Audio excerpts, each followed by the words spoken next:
ಈಗ ರಾಜಕಾರಣದಲ್ಲಿ ಬಹಳ ಸದ್ದು ಮಾಡ್ತಾ ಇರುವಂಥದ್ದು ಒಂದು ಮೂಢ ಹಗರಣ, ಇನ್ನೊಂದು ವಕ್ಫ್ ವಿಚಾರದ ಚರ್ಚೆಗಳು. ಕೆಲಸ ಇಲ್ದವರು ಅದನ್ನೇನೋ ಮಾಡಿದ್ರು ಅಂತ ಹೇಳಿ ಒಂದು ಗಾದೆ ಇದೆ. ಎಲ್ಲಾದ್ರೂ ಶಿಫಾರಸು ಮಾಡಿರುವಂತದಕ್ಕೆ ಏನಾದ್ರೂ ಅಯೋಟಾಸ್ಟ್ ಏನಾದ್ರೂ ಎವಿಡೆನ್ಸ್ ಇದೆಯಾ? ಸಿದ್ದರಾಮಯ್ಯನವರು ಕೂಡ ಯಾವುದೇ ವಿಚಾರಗಳನ್ನ ಮಾತಾಡುವಂತ ಸಂದರ್ಭದಲ್ಲಿ ನಿಖರವಾಗಿ ಮತ್ತು ಸ್ಪಷ್ಟವಾಗಿ ಮಾತನಾಡ್ತಾರೆ. ನಾನು ರಾಜಕಾರಣದಲ್ಲಿ ಬರಬೇಕು ಅಂತ ಹೇಳಿ ಬಂದಂಥವನಲ್ಲ, ನನ್ನ ವೃತ್ತಿ ವಕೀಲಿ ವೃತ್ತಿ. ಕಾಂಗ್ರೆಸ್ನಿಂದ ನನಗೆ ಇದಕ್ಕೂ ಹೆಚ್ಚಿನ ಅಮೌಂಟ್ ಕೊಡ್ತೀವಿ ಅಂತ ಹೇಳಿ ಬೇಡಿಕೆ ಇಟ್ಟಿದ್ರೆ ಬಹುಶಃ ಅವತ್ತು ಅವರೇ ಇಮ್ಮಿಡಿಯೇಟ್ ಪೊಲೀಸ್ಗೆ ಕಂಪ್ಲೇಂಟ್ ಮಾಡಬೇಕಾಗಿತ್ತು.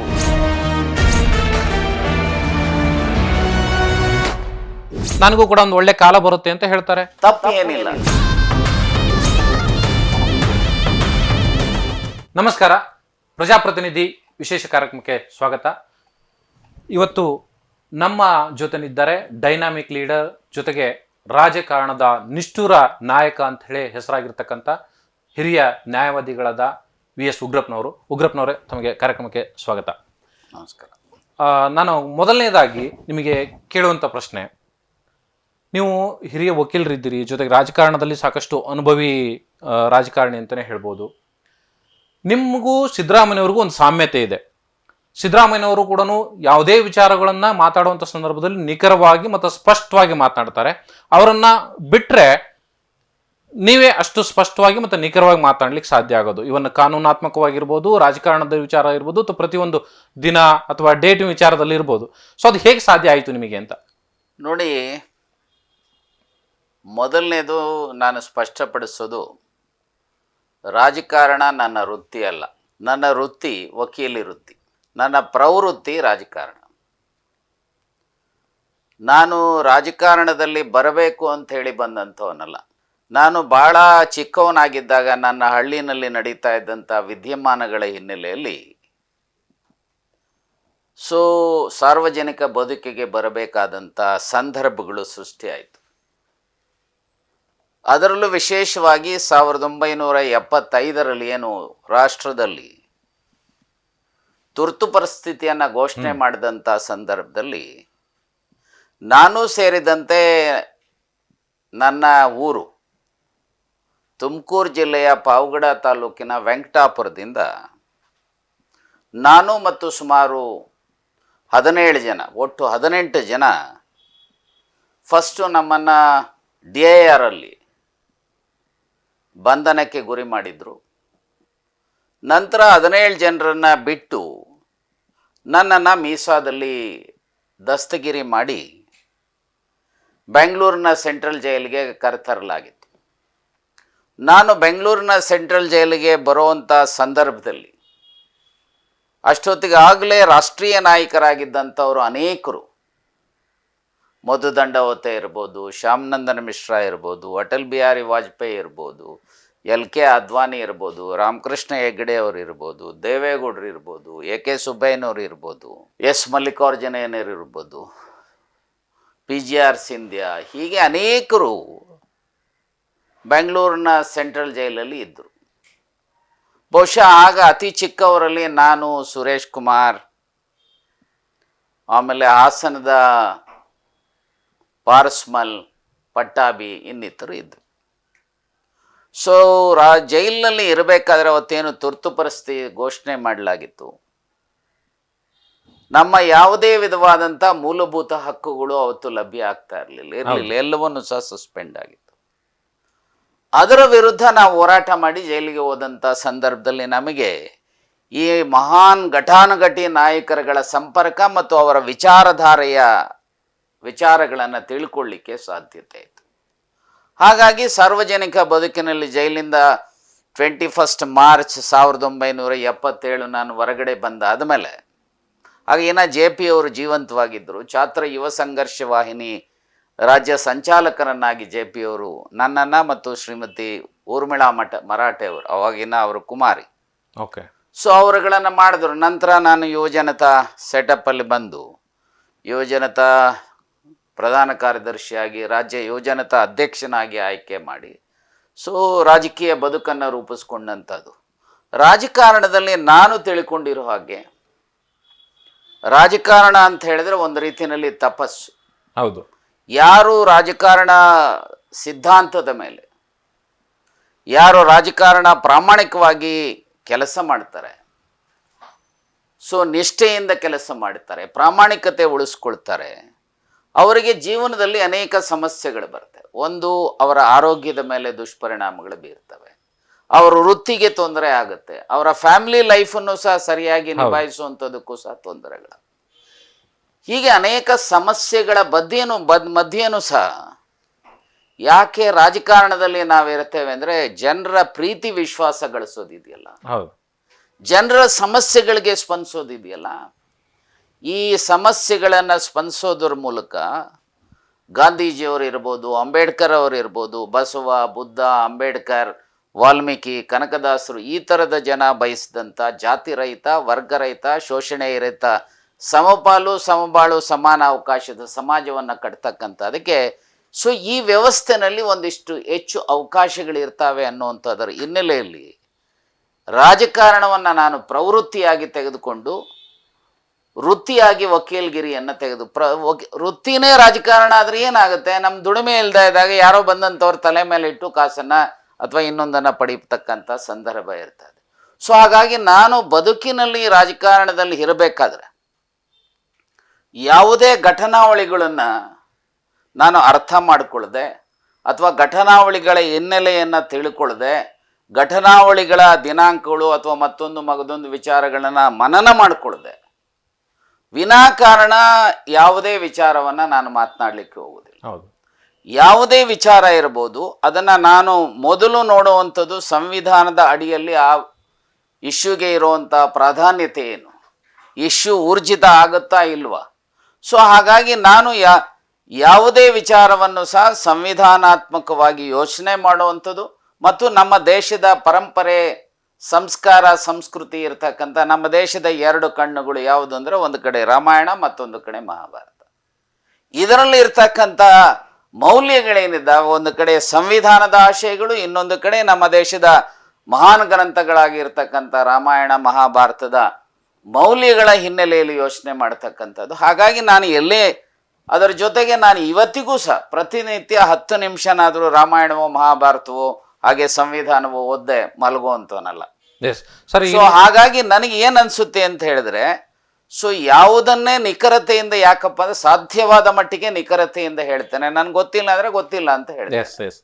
ಹಾಗಾಗಿ ನಾನು ಹಿರಿಯ ನಾಯಕರುಗಳ ಜೊತೆಯಲ್ಲಿ ಹೋಲಿಕೆ ಮಾಡ್ಕೊಳ್ಳೋ, ನಿಜ ರಾಜಕಾರಣದಲ್ಲಿ ನಾನು ಸೀನಿಯರ್ ಆಗಿರ್ಬೋದು, ಒಂದಿಷ್ಟು ಸಮಯದಲ್ಲಿ ಕೆಲವರಿಗೆ ಕಂಪೇರ್ ಮಾಡ್ಕೊಂಡು, ಕೆಲವರು ಅಧಿಕಾರದಲ್ಲಿ ಬೇರೆ ಬೇರೆ ಕಾರಣಗಳಿಂದ, ಅವರ ದುರದೃಷ್ಟದಿಂದ ಅಥವಾ ಇನ್ನಿತರ ಕಾರಣಗಳಿಂದ ಸ್ಥಾನಮಾನಗಳಿರುವಂಥ ಅವರ ಜೊತೆಯಲ್ಲಿ ಯಾವುದೇ ವಿಚಾರದಲ್ಲಿ ನಾನು ಹೋಲಿಕೆ ಮಾಡ್ಕೊಳ್ಳೋ, ಯಾಕಂದರೆ ಅವರು ಅವರದೇ ಆಗಿರುವಂಥ ಹಾದಿಯಲ್ಲಿ ಅವರು ಕೆಲಸ ಮಾಡ್ತಾ ಇರ್ತಾರೆ.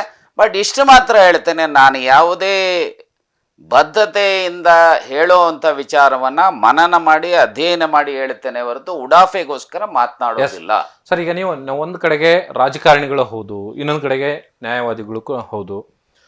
ಇಲ್ಲಿ ನಾನು ಉದ್ದೇಶಪೂರ್ವಕವಾಗಿ ಈ ಪ್ರಶ್ನೆಯನ್ನು ಕೇಳ್ತಾ ಇರುವಂಥದ್ದು, ಈಗ ರಾಜಕಾರಣದಲ್ಲಿ ಬಹಳ ಸದ್ದು ಮಾಡ್ತಾ ಇರುವಂಥದ್ದು ಒಂದು ಮೂಢ ಹಗರಣ, ಇನ್ನೊಂದು ವಕ್ಫ್ ವಿಚಾರದ ಚರ್ಚೆಗಳು.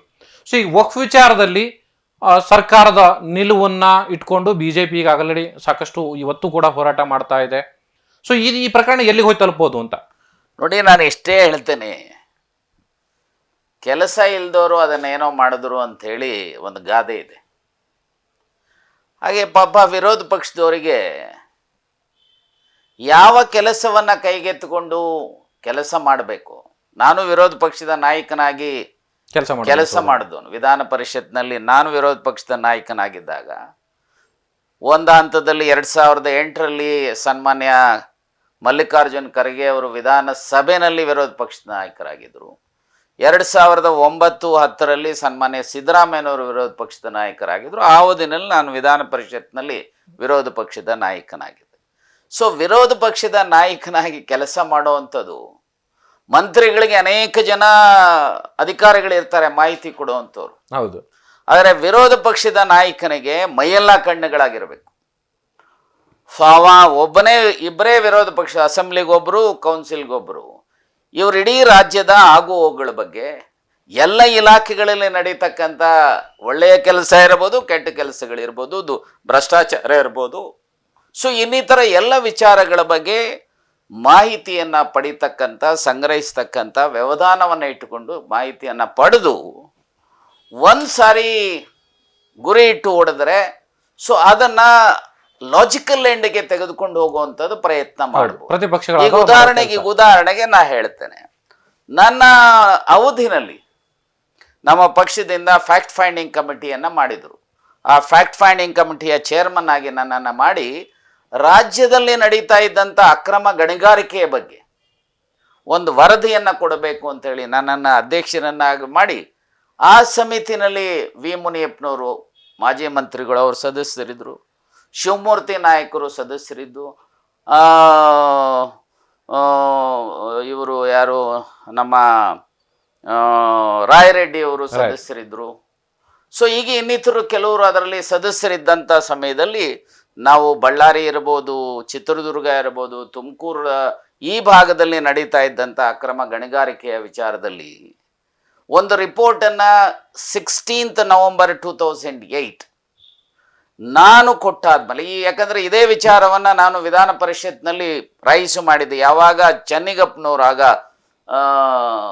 ಫಾರೆಸ್ಟ್ ಇಲಾಖೆಯ ಮಂತ್ರಿಗಳಾಗಿದ್ದಾಗ 7 ಪುಟಗಳ ಒಂದು ವರದಿಯನ್ನು ಪತ್ರವನ್ನು ಬರೆದು ಸುಮಾರು 150 ಕೋಟಿ ಅವ್ಯವಹಾರ ನಡೀತಾ ಇದೆ ಅಂತ ಹೇಳಿದಂಥ ಹಿನ್ನೆಲೆಯಲ್ಲಿ ಅದನ್ನು CBIಗೆ ಒಪ್ಪಿಸಬೇಕು ಅಂತೇಳಿ ಹೋರಾಟ ಮಾಡಿದೆ.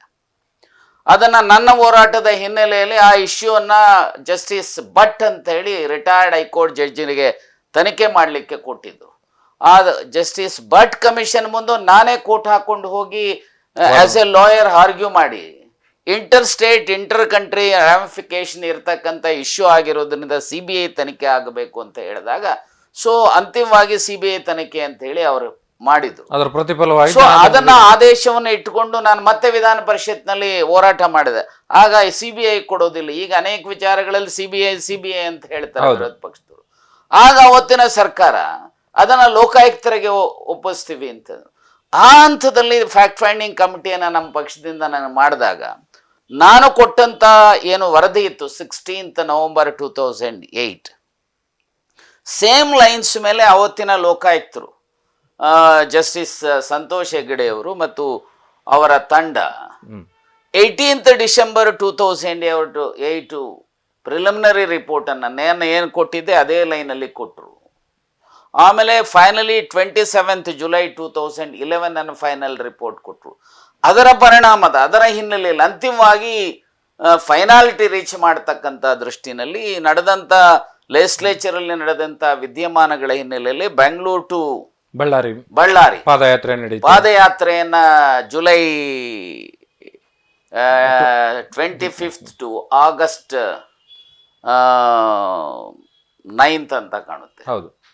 ಸೊ ಅಲ್ಲಿವರೆಗೂ ಪಾದಯಾತ್ರೆಯನ್ನ ಮಾಡಿ ಅಂತಿಮವಾಗಿ ಆ ಸರ್ಕಾರ ಪತನ ಆಗುವಂಥದ್ದು. ಅದ್ರ ಜೊತೆಗೆ ಅದಕ್ಕೆ ಮೊದಲು ಸನ್ಮಾನ್ಯ ಯಡಿಯೂರಪ್ಪನವರು ಈ ಕಾರಣಗಳಿಂದ ಜೈಲ್ಗೆ ಹೋದ್ರು, ಅಧಿಕಾರ ಕಳ್ಕೊಂಡ್ರು, ಮತ್ತೆ ಸೊ ಅವರ ಆ ಪಾರ್ಟಿಯ ಸ್ಪ್ಲಿಟ್ ಆಗುವಂತ ಸ್ಥಿತಿ 3 ಪಾರ್ಟಿಗಳಾಯಿತು. ಭಾರತೀಯ ಜನತಾ ಪಾರ್ಟಿ ಮತ್ತೆ ಶ್ರೀರಾಮುಲು ಒಂದು ಪಾರ್ಟಿ ಕಟ್ಕೊಂಡ್ರು, ಯಡಿಯೂರಪ್ಪನವರೊಂದು ಪಾರ್ಟಿ ಕಟ್ಟಿದ್ರು. ಅಂತಿಮವಾಗಿ 2013ರಲ್ಲಿ ಈ ರಾಜ್ಯದ ಜನ ನಮ್ಮನ್ನ ಅಧಿಕಾರಕ್ಕೆ ಕಾಂಗ್ರೆಸ್ ಅನ್ನ ಅಧಿಕಾರಕ್ಕೆ ತಂದಿರತಕ್ಕಂಥದ್ದು ಇದೆ. ಸೊ ನಾನು ಯಾಕೆ ಇದನ್ನು ಹೇಳ್ತಾ ಇದ್ದೀನಿ ಅಂದರೆ ಅನ್ಫಾರ್ಚುನೇಟ್ಲಿ ಸೊ ಈ ವಿರೋಧ ಪಕ್ಷ ಅತ್ಯಂತ ಶಕ್ತಿಯುತವಾಗಿರಬೇಕು, ಅತ್ಯಂತ ವೈಚಾರಿಕತೆಯಿಂದ ಕೂಡಿರುವಂಥದ್ದು ಇರಬೇಕು. ಪ್ರಜಾಪ್ರಭುತ್ವ ವ್ಯವಸ್ಥೆ ನೈಜ ರೀತಿಯಲ್ಲಿ ನಡಿಬೇಕು ಅನ್ನೋ ಹಾಗಿದ್ರೆ ಪ್ರಜಾಪ್ರಭುತ್ವದಲ್ಲಿ 2 ಗಾಲಿಗಳು. ಹೌದು. ಆ ಪ್ರಜಾಪ್ರಭುತ್ವ ರಥದ 2 ಗಾಲಿಗಳು, ಒಂದು ರೂಲಿಂಗ್ ಪಾರ್ಟಿ, ಇನ್ನೊಂದು ವಿರೋಧ ಪಕ್ಷ. ಎರಡೂ ಸಹ ನಡೆಯುವಂತ ಸರಿಯಾಗಿ ನಡೆದರೆ ಮಾತ್ರ ಪ್ರಜಾಪ್ರಭುತ್ವ ಉಳಿಲಿಕ್ಕೆ ಸಾಧ್ಯತೆ. ಈಗ ಅನೇಕ ಸಮಸ್ಯೆಗಳಿದ್ದಾವೆ ರಾಜ್ಯದಲ್ಲಿ. ಆ ಸಮಸ್ಯೆಗಳ ಬಗ್ಗೆ ಗಮನ ಹರಿಸದೆ ಈಗ ಏನ್ ಮಾಡಿದ್ದಾರೆ ಭಾರತೀಯ ಜನ, ಒಂದು ಕಡೆ ಅವರ ಪಾರ್ಟಿನಲ್ಲಿರುವಂತ ಗುಂಪುಗಳು, ಅದು ಒಂದು ಮನೆ 3 ಬಾಗಿಲು ಅಂತ ಹೇಳಿ ನಾನೇ ಒಂದು ಮೊನ್ನೆ ಇತ್ತೀಚೆಗೆ ಒಂದು ಪ್ರೆಸ್ ಕಾನ್ಫರೆನ್ಸ್ ಅಲ್ಲಿ ಹೇಳಿದ್ದೆ. ಭಾರತೀಯ ಜನತಾ ಪಾರ್ಟಿನಲ್ಲಿ ಒಂದು ಕಡೆ ಸಂತೋಷ್ ಮತ್ತು ಪ್ರಹ್ಲಾದ್ ಜೋಶಿ ಅವರು ಒಂದು ಗುಂಪು, ಇನ್ನೊಂದು ಕಡೆ ಯಡಿಯೂರಪ್ಪ ಮತ್ತು ವಿಜೇಂದ್ರ ಅವ್ರದ್ದೊಂದು ಗುಂಪು, ಇನ್ನೊಂದು ಕಡೆ ಯತ್ನಾಳು ರಮೇಶ್ ಜಾರಕಿಹೊಳಿ ಇನ್ನಿತರದ್ದು ಇನ್ನೊಂದು ಗುಂಪು ಇರ್ತಕ್ಕಂಥದ್ದನ್ನು ನೋಡಿದ್ರೆ ಈ ವೈಫಲ್ಯಗಳನ್ನು, ಅವರ ಪಕ್ಷದ ಆಂತರಿಕ ವೈಫಲ್ಯಗಳನ್ನು ಮುಚ್ಚಾಕೊಳ್ಳಿಕ್ಕೆ ಇವತ್ತು ಅವ್ರು ಏನು ಮಾತನಾಡ್ತಾರೆ? ಮೂಡ. ಇನ್ನೊಂದು ಏನು ಮಾತನಾಡ್ತಾರೆ? ವಕ್ಫ್ ಪ್ರಾಪರ್ಟಿನ. ನಾನು ಇಷ್ಟೇ ಹೇಳ್ತೇನೆ, ಮೂಡ ಹಗರಣ ಅಂತ ನೀವೇನು ಹೇಳ್ತಾ ಇದ್ರಿ, ಆ ಸೈಟ್ ಕೊಟ್ಟಂಥ ಸಂದರ್ಭದಲ್ಲಿ 14 ಸೈಟ್ ಕೊಟ್ರಲ್ಲ, ಅದರಲ್ಲಿ ಎಲ್ಲಾದರೂ ಸಿದ್ದರಾಮಯ್ಯನವರು ರಾಜ್ಯದ ಮುಖ್ಯಮಂತ್ರಿಗಳು ಎಲ್ಲಾದರೂ ಶಿಫಾರಸು ಮಾಡಿರೋವಂಥದ್ದಕ್ಕೆ ಏನಾದರೂ ಅಯೋಟಾಸ್ಟ್ ಏನಾದರೂ ಎವಿಡೆನ್ಸ್ ಇದೆಯಾ? ಇಲ್ಲ. ಆ ಸೈಟ್ ಯಾರು ಕೊಟ್ಟಂಥದ್ದು? ನಿಮ್ಮ ಆಡಳಿತದ ಅವಧಿನಲ್ಲಿ ಬಿಜೆಪಿನವರು ಅಧಿಕಾರದಲ್ಲಿ ಇರಬೇಕಾದ್ರೆ ಕೊಟ್ಟಂಥದ್ದು. ಆದರೆ ಇವತ್ತೇನಾಗಿದೆ, ವಿನಾಕಾರಣ ಅದನ್ನು ದೊಡ್ಡ ಇಶ್ಯೂ ಅನ್ನಾಗಿ ಮಾಡಿ ರಾಜಕೀಯ ಸೇಡನ್ನು ತೆಗೆದುಕೊಳ್ತಕ್ಕಂಥ ರೀತಿಯಲ್ಲಿ ಇವತ್ತು ನಡ್ಕೊಳ್ತಾರೆ. ಬಟ್ ಈ ವಿಚಾರದಲ್ಲಿ ಇನ್ನೊಂದು ಕಡೆ ಏನಾಗಿದೆ, ನಿಮ್ಮ ವಕ್ಫ್ ಪ್ರಾಪರ್ಟಿ, ಇದು ಒಂದು ಕಡೆ ಈ ಆಕ್ಟ್ ಇರುವಂಥದ್ದು ಸೆಂಟ್ರಲ್ ಆಕ್ಟ್. ಹೌದು, ಸೆಂಟ್ರಲ್ ಆಕ್ಟ್ಗೆ ಇದನ್ನು ಈಗ ನಿಮ್ಮ ಅವಧಿನಲ್ಲೇ ಸುಮಾರು 22,000 ನೋಟಿಸ್ಗಳನ್ನು ನೀವು ಕೊಟ್ಟಿದ್ದೀರಿ. ನಿಮ್ಮ ಅವಧಿನಲ್ಲೇ ಒಂದು ಸಮಿತಿಯನ್ನು ಸಹ ಮಾನ್ಪಾಡಿ ಅವರ ಸಮಿತಿಯನ್ನು ಮಾಡಿದ್ರಿ. ಅವರು ವರದಿ ಕೊಟ್ಟಿರುವಂಥದ್ದು ಇಂಪ್ಲಿಮೆಂಟ್ ನೀವು ಮಾಡುವಂಥದ್ದಕ್ಕೂ ಆಗಲಿಲ್ಲ. ಅವರು ಹೇಳಿದ್ದಾರೆ ನೀವು ಅವರಿಗೆ ದಾರಿ ತಪ್ಪಿಸ್ಲಿಕ್ಕೋಸ್ಕರ ಮತ್ತೆ ಆ ವರದಿಗೆ ಇನ್ಸಿಸ್ಟ್ ಮಾಡಬಾರದು ಅಂತೇಳಿ 150 ಕೋಟಿ ಕೊಡೋದಕ್ಕೆ ಹೋಗಿದ್ರಿ ಅಂತೇಳಿ ಪ್ರಧಾನಮಂತ್ರಿಗಳಿಗೆ ಅವರು ಪತ್ರ ಬರೆದಿರ್ತಕ್ಕಂಥದ್ದನ್ನ ಇವತ್ತು ಚರ್ಚೆ ಆಗ್ತಾ ಇದೆ. ಸೊ ಅವರು ಇನ್ನೊಂದು ಮಾತನ್ನು ಹೇಳಿದ್ದಾರೆ ಇವತ್ತು ಮಾಣೆಪ್ಪಾಡಿ ಅವರು, ಕಾಂಗ್ರೆಸ್ ನಿಂದ ನನಗೆ ಇದಕ್ಕೂ ಹೆಚ್ಚಿನ ಅಮೌಂಟ್ ಕೊಡ್ತೀವಿ ಅಂತ ಹೇಳಿ ಬೇಡಿಕೆ ಇಟ್ಟಿದ್ರು ಅಂತ ಹೇಳಿ ಆಮಿಷ ಒಡ್ಡಿದ್ರು. ನೋಡಿ, ಒಂದನ್ನ ಹೇಳ್ತೇನೆ, ಯಾರೇ ಬೇಡಿಕೆ ಇಟ್ರು ಆ ಬೇಡಿಕೆ ಕಾನೂನಿನ ಚೌಕಟ್ಟಿನಲ್ಲಿ ಅಪರಾಧ. ಓಕೆ, ಅವ್ರಿಗೇನಾದರೂ ಕಾಂಗ್ರೆಸ್ನವರಾಗ್ಲಿ ಅಥವಾ ಬಿಜೆಪಿನವರಾಗ್ಲಿ ಏನಾದರೂ ಸಹ ಬೇಡಿಕೆ ಇಟ್ಟಿದ್ರೆ ಬಹುಶಃ ಅವತ್ತು ಅವರೇ ಇಮ್ಮಿಡಿಯೇಟ್ ಪೊಲೀಸ್ಗೆ ಕಂಪ್ಲೇಂಟ್ ಮಾಡಬೇಕಾಗಿತ್ತು. ಯಾಕೆ ಮಾಡಲಿಲ್ಲ? ನನ್ನ ಸಮಯ ಬಂದಾಗ ಅವ್ರ ಹೆಸರುಗಳನ್ನು ಹೇಳ್ತೀನಿ, ಸದ್ಯ ಕೇಳಲ್ಲ ಅಂತಾರೆ ಅವರು. ಕಾನೂನಲ್ಲಿ ಪ್ರತಿ ಯಾವುದೇ ಒಂದು ಇನ್ಸಿಡೆಂಟ್ ಆದ್ರೆ, ಒಂದು ಘಟನೆ ಆದರೆ, ಒಂದು ಕ್ರೈಮ್ ಆದರೆ ಲಿಮಿಟೇಷನ್ಸ್ ಇರ್ತವೆ. ಹಾಗಾಗಿ ನೀವು ಮನಸಾ ಇಚ್ಛೆ ಮಾಡ್ಲಿಕ್ಕೆ ಆಗೋದಿಲ್ಲ. ನೆಲದ ಕಾನೂನು ರೀತಿಯ ನೀವು ನಡ್ಕೋಬೇಕು. ನಿಮ್ಮ ಗಮನಕ್ಕೆ ಒಂದು ಘಟನೆ ನಡೆದಿದೆ, ಒಂದು ಕ್ರೈಮ್ ನಡೆದಿದೆ, ಒಂದು ಅಪರಾಧ ನಡೆದಿದೆ ಅನ್ನುವಂಥದ್ದು ಬಂದಾಗ, I think section 202 of Indian penal code ಪ್ರಕಾರ ಆ ರೀತಿಯ ನಡೆದಿರೋ ಘಟನೆಯನ್ನ ಜುರಿಸ್ಡಿಕ್ಷನಲ್ ಪೊಲೀಸಿನ ಗಮನಕ್ಕೆ ತರತಕ್ಕಂಥದ್ದು ಪ್ರತಿಯೊಬ್ಬ ಪ್ರಜೆಯ ಜವಾಬ್ದಾರಿ ಅಂತ ಹೇಳಿದೆ. Concealment of an information in regard to an offence is an offence. So ನಿಮಗೆ ಗೊತ್ತಿದ್ದು ಯಾರಾದ್ರೂ ಭ್ರಷ್ಟಾಚಾರ ಮಾಡಿ, ಯಾರಾದ್ರೂ ನಿಮ್ಮನ್ನ ಹಣದ ಮೂಲಕ ಪರ್ಚೇಸ್ ಮಾಡಲಿಕ್ಕೆ ಪ್ರಯತ್ನ ಮಾಡಿದ್ರು ಅಂತ ಹೇಳಿದ್ರೆ ನಿಮ್ ಜವಾಬ್ದಾರಿ ಕಂಪ್ಲೇಂಟ್ ಮಾಡಬೇಕಾಗಿರೋದು. ಅದು ಕಾಂಗ್ರೆಸ್ನವ್ರು ಮಾಡಿದ್ರು ಮಾಡಬಹುದಾಗಿತ್ತು, ಬಿಜೆಪಿನವರು ಮಾಡಿದ್ರು ಮಾಡಬಹುದಾಯ್ತು. ಸೊ ಇವತ್ತು ಏನಾಗಿದೆ, ನಿಮ್ ಮನಸಾ ಇಚ್ಛಾ ಮನಸ್ಸಿಗೆ ಬಂದಂತ ರೀತಿಯಲ್ಲಿ ಸ್ಟ್ಯಾಂಡ್ಗಳನ್ನ ತೆಗೆದುಕೊಳ್ತಕ್ಕಂಥದ್ದು ಯಾವುದೇ ರಾಜಕಾರಣಿಗೆ, ಯಾವುದೇ ಪಕ್ಷದ ನಾಯಕನಿಗೆ ಶೋಭೆ ತರತಕ್ಕಂಥದ್ದಲ್ಲ ಅಂತೇಳಿ ನಾನು ಹೇಳಲಿಕ್ಕೆ ಬಯಸ್ತೇನೆ. ಈಗ ಅವರು ಒಂದ್ ಕಡೆಗೆ ವಕ್ಫ್ ವಿಚಾರ ಆಯ್ತು, ಈ ಕಡೆಗೆ ಇದಾಯ್ತು, ಬಟ್ ಇಲ್ಲಿ ಮೂಡ ಹಗರಣದ ವಿಚಾರಕ್ಕೆ ಬರೋದಾದ್ರೆ ಆ ದಾಖಲಾತಿಗಳನ್ನ ಬಿಡುಗಡೆ ಮಾಡಿರುವಂತದ್ದೇ ಕಾಂಗ್ರೆಸ್ ನಾಯಕರು ಅನ್ನೋದು ಮಾತನ್ನ ಹೇಳ್ತಾರೆ ಅವರು. ಇಲ್ಲಿ ಎಲ್ಲ ಒಂದ್ ಕಡೆ ಡಿ ಕೆ ಶಿವಕುಮಾರ್ ಮತ್ತು ಸಿದ್ದರಾಮಯ್ಯರ ನಡುವೆ ಆ ತಿಕ್ಕಾಟ ಇದೆ ಅನ್ನುವಂಥ ಮಾತುಗಳನ್ನು ಕೂಡ ಆಡ್ತಾರೆ. ನೋಡಿ, ಇದು ಬಹುಶಃ ಭಾರತೀಯ ಜನತಾ ಪಾರ್ಟಿಯವರ ಅಲಿಗೇಷನ್. ಕಾಂಗ್ರೆಸ್ ಇವತ್ತು ಎಲ್ಲರೂ ಸಹ ನಾವು ಒಟ್ಟಿಗೆ ಇದ್ದೇವೆ, ಯಾವುದೇ ಭಿನ್ನಾಭಿಪ್ರಾಯ ಇಲ್ಲ. ಅದರಲ್ಲೂ ಇನ್ ಪರ್ಟಿಕ್ಯುಲರ್ ಸಿದ್ದರಾಮಯ್ಯನವರು ಮತ್ತು ಡಿ ಕೆ ಶಿವಕುಮಾರ್ ಅವರ ಮಧ್ಯೆ ಯಾವುದೇ ಭಿನ್ನಾಭಿಪ್ರಾಯ ಇಲ್ಲ. ಅವರಿಬ್ಬರು ಸಹ ಒಂದೇ ನಾಣ್ಯದ 2 ಮುಖಗಳು. ಆ 2 ಮುಖಗಳಿದ್ರೇನೆ ಆ ನಾಣ್ಯ ಚಾಲ್ತಿಯಲ್ಲಿರುವಂಥದ್ದು. ಸೊ ಹಾಗೆ ಈಗ ಉದಾಹರಣೆಗೆ ನಾವೇ ಪಾರ್ಟಿಯಿಂದ ಆರ್ಗನೈಸ್ ಮೈಸೂರಿನಲ್ಲಿ ಮಾಡಿದಂಥ ರ್ಯಾಲಿನಲ್ಲಿ ಆ ಮೂಡಾಗೆ ಸಂಬಂಧಪಟ್ಟಂತ ಎಲ್ಲ ದಾಖಲಾತಿಗಳ ಒಂದು ಪುಸ್ತಕವನ್ನೇ ರಿಲೀಸ್ ಮಾಡಿದ್ವಿ. ಹೌದು.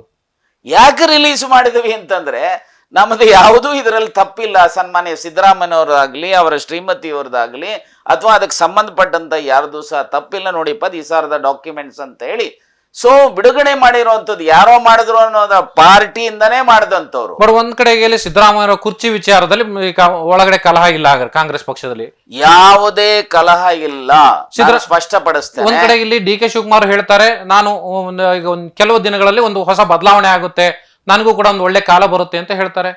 ನೋಡಿ, ಅವರು ಹೇಳಿರೋವಂಥದ್ರಲ್ಲಿ ತಪ್ಪು ಏನಿಲ್ಲ. ರಾಜಕೀಯ ವ್ಯವಸ್ಥೆನಲ್ಲಿ ಎಲ್ಲರೂ ಸಹ ಆಶಾಜೀವಿಗಳಾಗಿರಬೇಕು. ನನಗೂ ಒಳ್ಳೆಯ ದಿನಗಳು ಬರುತ್ತೆ ಅಂತ ಹೇಳಿದ್ರೆ ತಪ್ಪೇನಿದೆ ಅದರಲ್ಲಿ? ಈಗ ಒಂದು ಕಡೆ ಸನ್ಮಾನ್ಯ ಸಿದ್ದರಾಮಯ್ಯನವರು ನಾನು ರಾಜಕೀಯ ಜೀವನದ ಅಂತಿಮ ಘಟ್ಟದಲ್ಲಿದ್ದೇನೆ ಅಂತ ಹೇಳ್ತಾರೆ ಒಂದು ಕಡೆ. ಅದರ ಅರ್ಥ ಅವರು ಅಧಿಕಾರ ಬಿಟ್ಟು ಹೋಗ್ತಾರೆ ಅಂತ ಅಲ್ಲ. ನಾನು ರಾಜ್ಯದ ಹಿತದೃಷ್ಟಿಯಿಂದ ಏನೆಲ್ಲ ಒಳ್ಳೆಯ ಕೆಲಸ ಮಾಡಬೇಕು, ಪಕ್ಷ ಬಯಸಿರೋವರೆಗೂ ನಾನು ಕೆಲಸ ಮಾಡ್ತೇನೆ, ಹೈಕಮಾಂಡ್ ಬಯಸಿರೋವರೆಗೂ ಕೆಲಸ ಮಾಡ್ತೇನೆ, ಶಾಸಕರು ಬಯಸಿರೋವರೆಗೂ ಕೆಲಸ ಮಾಡ್ತೇನೆ ಅನ್ನೋದರ ಅರ್ಥ ಅದು.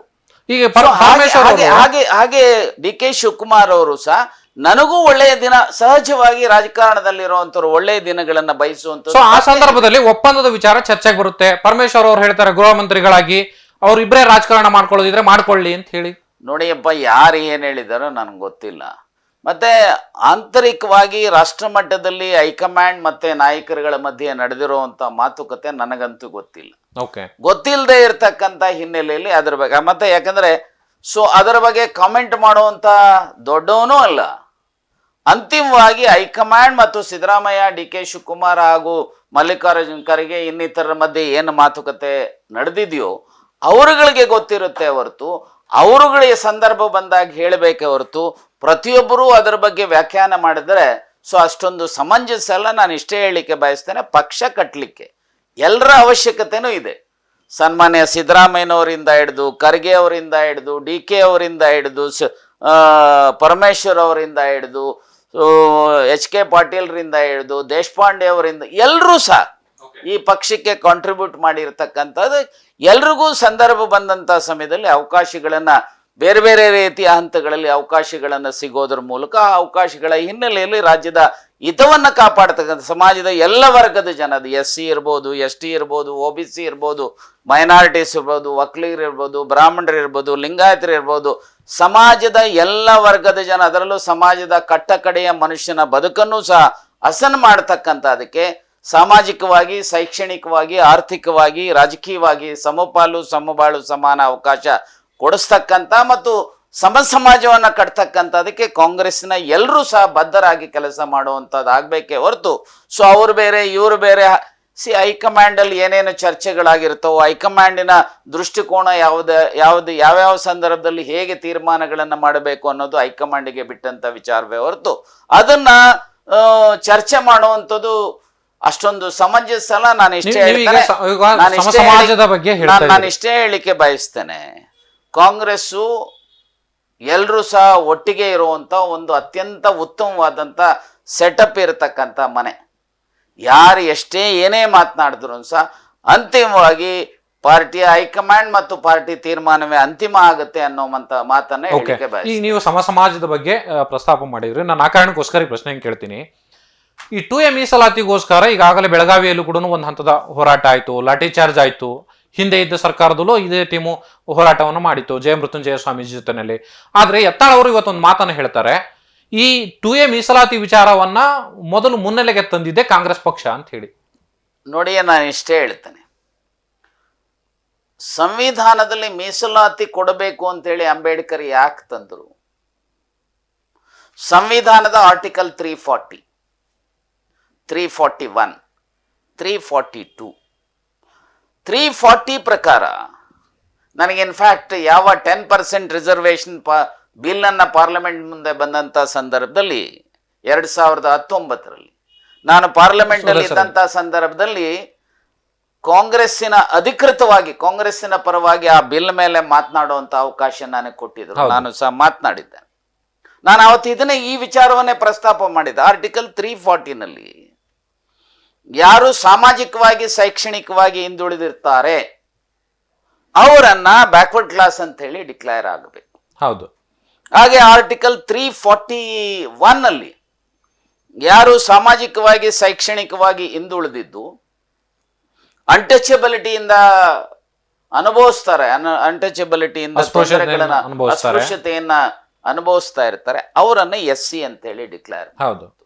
ಹಾಗೆ ಆರ್ಟಿಕಲ್ 342 ಪ್ರಕಾರ ಯಾರು ಸಾಮಾಜಿಕವಾಗಿ ಮತ್ತು ಶೈಕ್ಷಣಿಕವಾಗಿ ಹಿಂದುಳಿದಿದ್ದು ಅನ್ಟಚಬಲ್ ಅಲ್ಲ.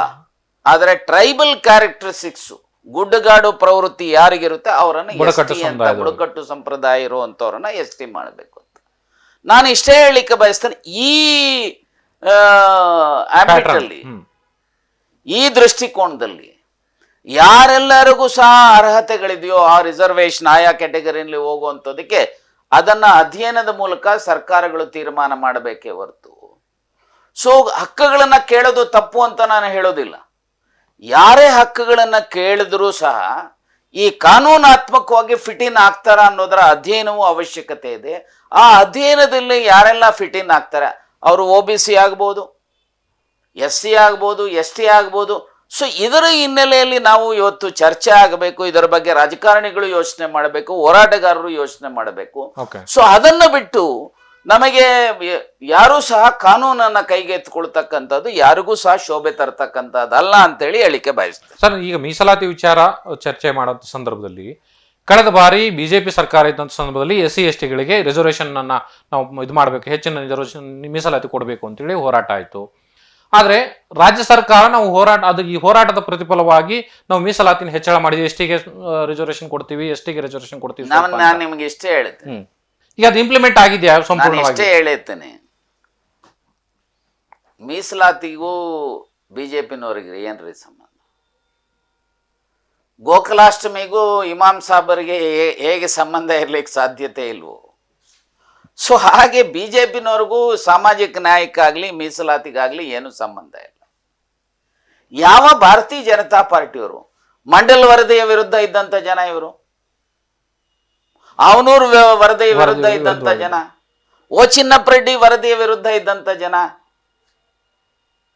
ವೆಂಕಟಸ್ವಾಮಿ ಕಮಿಷನ್ ವರದಿ ವಿರುದ್ಧ ಇದ್ದಂತ ವರದಿ. ಈಗ ಇಷ್ಟೇ ನಾನು ಹೇಳಲಿಕ್ಕೆ ಬಯಸ್ತೇನೆ, ರಾಜಕೀಯ ಕಾರಣಗಳಿಂದ ಒಂದು ಆದೇಶವನ್ನ ಮಾಡಿದರೆ ಹೊರತು ಸಂವಿಧಾನಾತ್ಮಕವಾಗಿ ಅದು ಊರ್ಜಿತ ಆಗಲಿಕ್ಕೆ ಕ್ರಮ ಜರುಗಿಸಬೇಕು ಅಂತೇಳಿ ನಾವೆಲ್ಲ ಒತ್ತಾಯ ಮಾಡಿ. ಈ ಉದಾಹರಣೆಗೆ ರಾಜ್ಯದಲ್ಲಿ 17.1% 2011 ಜನಗಣತಿಯ ಪ್ರಕಾರ 17.1% SCಗಳಿದ್ದಾರೆ, ಹಾಗೆ 7% STಗಳಿದ್ದಾರೆ. ಜನಸಂಖ್ಯೆಗೆ, ಯಾಕಂದ್ರೆ ಕೇಂದ್ರ ಸರ್ಕಾರ 2004-05 ಜನಸಂಖ್ಯೆಗೆ ಅನುಗುಣವಾಗಿ ರಾಜ್ಯದಲ್ಲಿ ಮೀಸಲಾತಿಯನ್ನ 7.5% STಗೆ ಕೊಡಲಾಗಿತ್ತು. ಹೌದು, SCಗೆ 17% ಕೊಡಲಾಗಿತ್ತು ಡಾಕ್ಟರ್ ಮನಮೋಹನ್ ಸಿಂಗ್ರ ಅವಧಿನಲ್ಲಿ. ಸೊ ಯಾವಾಗ STಗೆ 3% ಇರೋದು 7% ಆಗಬೇಕು, ಡಿಮ್ಯಾಂಡ್ ಇದು 7.5%.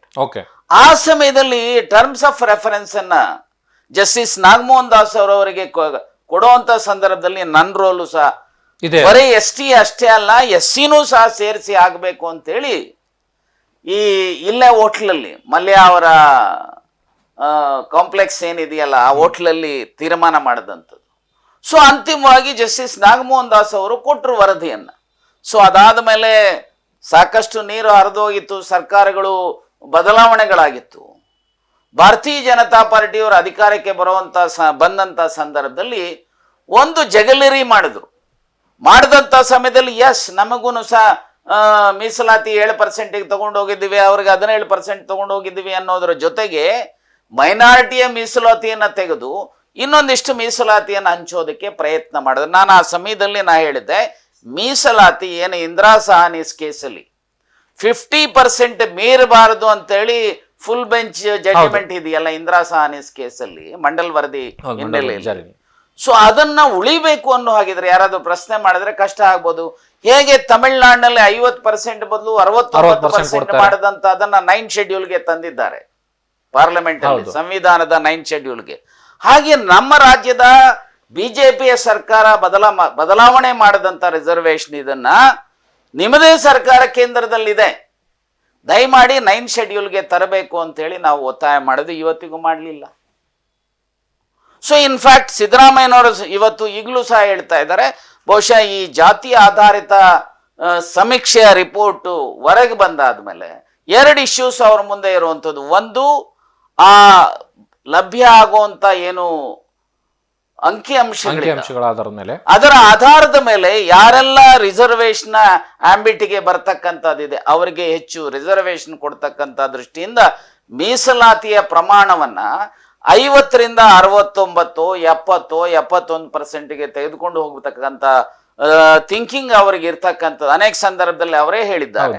ಇನ್ನೊಂದು, ಈಗಾಗಲೇ ಈ ಶೆಡ್ಯೂಲ್ ಕಾಸ್ಟ್ ಅಲ್ಲಿ ಆಂತರಿಕ ಮೀಸಲಾತಿಯನ್ನ ಹೋರಾಟಗಳು ನಡೀತಾ ಇದೆ, ಕೊಡಬೇಕು. ಮತ್ತೆ ಸುಪ್ರೀಂ ಕೋರ್ಟ್ನವರು ಸಹ ಅದನ್ನ ಕೊಡುವಂತ ಜವಾಬ್ದಾರಿ ಆಯಾ ರಾಜ್ಯ ಸರ್ಕಾರಗಳಿಗೆ ಇದೆ ಅನ್ನುವಂತ ಹಿನ್ನೆಲೆಯಲ್ಲಿ ಬಹುಶಃ ಈಗಾಗಲೇ ಮುಖ್ಯಮಂತ್ರಿಗಳು ಅದರ ಬಗ್ಗೆ ಸಾಕಷ್ಟು ಸಾರಿ ಹೇಳಿದ್ದೇವೆ, ನಾವು ಕೊಡ್ತೇವೆ ಅಂತ. ಈ ಎರಡು ಇಶ್ಯೂಸ್ ಅನ್ನ ಬರುವಂತಹ ದಿನಮಾನಗಳಲ್ಲಿ ಈ ಸಮಸ್ಯೆಯನ್ನ ಪರಿಹಾರ ಮಾಡತಕ್ಕಂತ ಪ್ರಾಮಾಣಿಕ ಪ್ರಯತ್ನ ಸನ್ಮಾನ್ಯ ಸಿದ್ದರಾಮಯ್ಯನವರು, ಡಿ.ಕೆ. ಶಿವಕುಮಾರ್ ಅವರದ್ದು ಮತ್ತು ಕಾಂಗ್ರೆಸ್ಸಿನ ಸರ್ಕಾರ ಮಾಡ್ತಾರೆ ಅಂತೇಳಿ ನಾವು ಭಾವಿಸ್ತೀವಿ. ಆದ್ರೆ ಜಾತಿ ಗಣತಿ ವರದಿ ಹೊರಗಡೆ ಬರ್ಲಿಕ್ಕೆ ಈಗ ಕಾಂಗ್ರೆಸ್ನ ಕೆಲವರು ನಾಯಕರೇ ಬಿಡ್ತಾ ಇಲ್ಲ ಅನ್ನುವಂತ ಮಾತುಗಳು ಇದಾವೆ.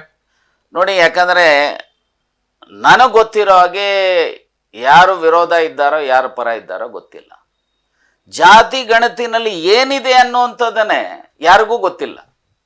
ಆ ಜಾತಿ ಗಣತಿಯ ಪ್ರಾರಂಭದ ಹಂತಗಳಲ್ಲಿ ನಾನಿರ್ಬೋದು, ಎಚ್.ಎಂ. ರೇವಣ್ಣ ಇರ್ಬೋದು, ಬಿಜೆಪಿಯಿಂದ ಈಶ್ವರಪ್ಪನವರು ಇರ್ಬೋದು, ಇನ್ನಿತರ ಅನೇಕ ನಾಯಕರುಗಳು ಆ ಬ್ಯಾಕ್ವರ್ಡ್ ಕ್ಲಾಸ್ ಕಮಿಷನ್ನ ಅಧ್ಯಕ್ಷರು ಮತ್ತು ಸದಸ್ಯರ ಜೊತೆಯಲ್ಲಿ ಅನೇಕ ಸಿಟ್ಟಿಂಗ್ಸ್ ಅನ್ನ ಮಾಡಿ ಏನೆಲ್ಲ ಮಾನದಂಡಗಳಿದ್ದಾವೆ ಆ ಮಾನದಂಡಗಳ ಹಿನ್ನೆಲೆಯಲ್ಲಿ ಸರಿಯಾದಂಥ ಸಮೀಕ್ಷೆ ಆಗಬೇಕು ಅಂತೇಳಿ ನಾವುಗಳು ಹೇಳಿದಂಥ ಸಂದರ್ಭ ಸುಮಾರು ಈಗಾಗಲೇ ಯಾವ ಸಮೀಕ್ಷೆನೂ 100ಕ್ಕೆ 100% ಸರಿ ಇರುತ್ತೆ ಅಂತ ಹೇಳಿ ನಾವೇನು ನಮ್ಮ ಸೆನ್ಸಸ್ ಮಾಡ್ತಾರೆ 10 ವರ್ಷಕ್ಕೊಮ್ಮೆ, ಈಗ ಮಾಡಿಲ್ಲ ಬಿಡಿ, 2011ರಿಂದ 2021 ಆಗಬೇಕಾಯ್ತು, ಆಗಿಲ್ಲ. ಆದ್ರೆ ಸಮೀಕ್ಷೆ ಆ ರೀತಿಯ ಸೆನ್ಸಸ್ ಮಾಡುವಂತವ್ರು ಸಣ್ಣ ಪುಟ್ಟ ಲೋಪಗಳಿರ್ತವೆ. ಆದ್ರೆ ನನಗಿರುವಂತ ಮಾಹಿತಿ ಪ್ರಕಾರ ಈ ಜಾತಿ ಆಧಾರಿತ ಸಮೀಕ್ಷೆ ಏನಿದೆ ಇದು 100ಕ್ಕೆ 98% ಸರಿ ಇದೆ, 98-99% ಅನ್ನುವಂಥದ್ದು ಇದೆ. ಹಾಗಾಗಿ ಆ ವರದಿ ಆಚೆ ಬಂದಾದ್ಮೇಲೆ ಆ ವರದಿನಲ್ಲಿ ಏನಿದೆ, ಯಾವ್ಯಾವ ಜಾತಿಯವರು ಎಷ್ಟು ಜನ ಸರ್ಕಾರಿ ನೌಕರರಿದ್ದಾರೆ, ಎಷ್ಟು ಜನರಿಗೆ ರಾಜಕೀಯ ಸ್ಥಾನಮಾನಗಳು ಕೊಟ್ಟಿದ್ದಾರೆ, ಆಯಾ ಸಮಾಜದ ವರಮಾನಗಳೆಷ್ಟು, ಶಿಕ್ಷಣದ ಹಿನ್ನೆಲೆ ಏನು, ಆಯಾ ಸಮಾಜದ್ದು ಎಷ್ಟು % ಏನು, ಈ ತರದ ಅನೇಕ ಮಾಹಿತಿಗಳ ಹಿನ್ನೆಲೆಯಲ್ಲಿ ನಾನು ಅದಕ್ಕೆ ಹೇಳಿದೆ ಆರ್ಟಿಕಲ್ 340, 341 ಅಂಡ್ 342 ಅಂತೇಳಿ. ಸೊ ಆ ಹಿನ್ನೆಲೆಯಲ್ಲಿ ಈ ಮಾಹಿತಿಯನ್ನ ಇಟ್ಟು ನೋಡಿದಾಗ ಯಾವ ವರ್ಗವನ್ನ ಎಸ್ಸಿಗೆ ಸೇರಿಸಬಹುದು, ಯಾವ ವರ್ಗವನ್ನ ಎಸ್ಟಿಗೆ ಸೇರಿಸಬಹುದು, ಯಾವ ವರ್ಗವನ್ನ OBCಗೆ ಸೇರಿಸಬಹುದು ಅನ್ನೋದರ ಮಾಹಿತಿ ಲಭ್ಯ ಆಗುತ್ತೆ. ಅದರದ ಆಧಾರದ ಹಿನ್ನೆಲೆಯಲ್ಲಿ ಬಹುಶಃ ಕ್ರಮ ಜರುಗಿಸಲಿಕ್ಕೆ ಸಾಧ್ಯತೆ ಇದೆ. ನಾನು ಇಷ್ಟೇ ಹೇಳ್ತೇನೆ, ಆ ವರದಿನಲ್ಲಿ ಏನಿದೆ ಅನ್ನೋದನ್ನ ಅಧ್ಯಯನ ಮಾಡದೇನೆ ವಿರೋಧ ಮಾಡುವಂಥದ್ದು ಯಾರಿಗೂ ಶೋಭೆ ತರ್ತದೆ.